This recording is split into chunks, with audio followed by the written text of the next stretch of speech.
Kwa hivyo wale wanauliza kwa nini mheshimiwa alitumia pesa ya CDF kujenga kituo kizuri cha polisi, wajue ya kwamba wale watu wengi wanaotafuta huduma za usalama ni watu ambao hawana makosa, lakini wametendewa makosa. Si ni kweli? Na kupongeza sana mheshimiwa, and I want to assure you and your colleagues, tutafanya kazi pamoja, tutakusaidia.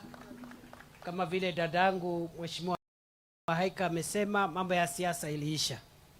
Safari hii sio ya siasa. Si wakati wa siasa utafika siku nyingine.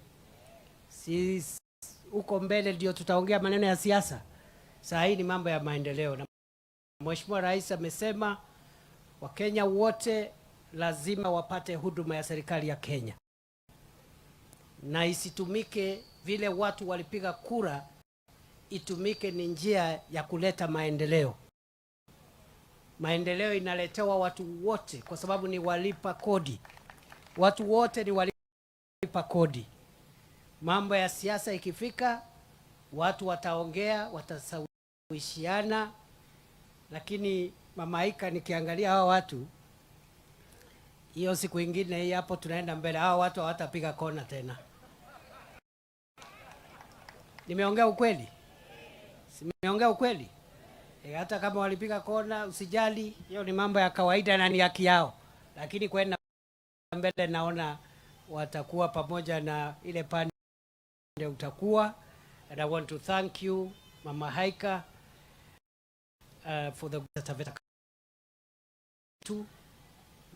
Mwadime kwa kazi nzuri ambayo vile vile anaendelea kutufanyia hapa.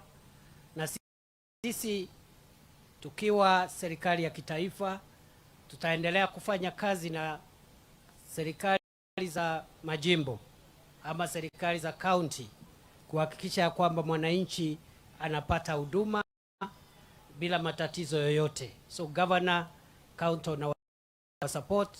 We are all working for the same citizens, and we are going to work with the county government to support and make sure that we expedite the development agenda for Taita. Hapo niseme nimefurahi